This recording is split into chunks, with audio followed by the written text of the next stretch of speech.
ছবি দেখাচ্ছিলাম আপনাদের 21শে জুলাইয়ের এই সমাবেশের প্রস্তুতি তা তো একেবারে তুঙ্গে, কিন্তু এই শহীদ স্মরণে বিভিন্ন জেলা বিভিন্ন প্রান্ত থেকে কলকাতায় তৃণমূল কর্মী সমর্থকরা আসবেন। তারা থাকবেন কোথায়, কোথায় তাদের থাকার ব্যবস্থা করা হয়েছে? শিয়ালদা থেকে কর্মী সমর্থকদের জন্য পরপর বাস রয়েছে, আর তারপর সল্টলেকের সেন্ট্রাল পার্কে থাকার ব্যবস্থা। আরো ডিটেইল জানাতে পারবে সান্নিক রয়েছে আমার সঙ্গে। সান্নিক, সোনিয়া, শহরের একাধিক জায়গায় এই তৃণমূলের কর্মী সমর্থকরা যারা বিভিন্ন জেলা থেকে এই মুহূর্তে আসছেন শহরে, তাদের থাকার ব্যবস্থা করা হয়েছে। মূলত উত্তরবঙ্গের জেলাগুলি থেকে যারা আসেন তারাই মূলত 3-4 দিন আগে থেকেই এসে থাকতে শুরু করেন।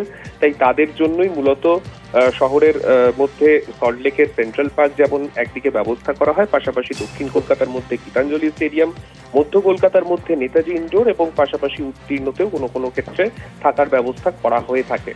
এবছর সেন্ট্রাল পার্কে এখনো পর্যন্ত যে ছবিটা দেখতে পাওয়া যাচ্ছে, মূলত এখনো পর্যন্ত 21শে জুলাই দুদিন বাকি, কিন্তু তার মধ্যেই কিন্তু উত্তর দিনাজপুর, দক্ষিণ দিনাজপুর, কোচবিহার, আলিপুরদুয়ার সহ বিভিন্ন জেলার ভিড় এখনই কিন্তু উপচে পড়ার মতো।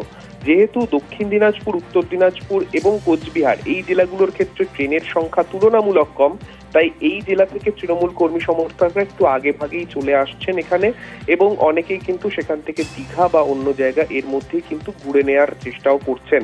21শে জুলাইয়ের সমাবেশে যোগ দেওয়ার আগে অবশ্যই প্রত্যেকেই চাইবেন মমতা বন্দ্যোপাধ্যায় আগামী বছর 26-এর নির্বাচনের আগে এই শহীদ দিবস থেকে ঠিক কি বার্তা দেন, কি উপায় তারা লড়বেন, সেই বিষয়ে একটা দিক নির্দেশ পেতে, এবং সেই জন্যই কিন্তু তারা এখন অপেক্ষা করছেন শহরে। বেশ,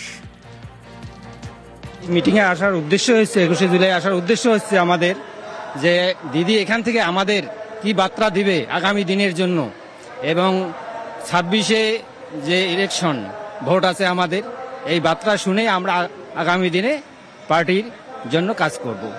দিদি যতদিন আছে আমরা রেশন ফ্রিতে পাচ্ছি, লক্ষ্মীর ভান্ডার পাচ্ছি, দিদি অনেক কিছু, কন্যাশ্রী, রূপশ্রী, এভরিথিং অনেক কিছু পাচ্ছি। তার জন্য আমরা ভাবছি যে গেলবার প্রথম আসছিলাম, তো এইবার 2 বছর হলো।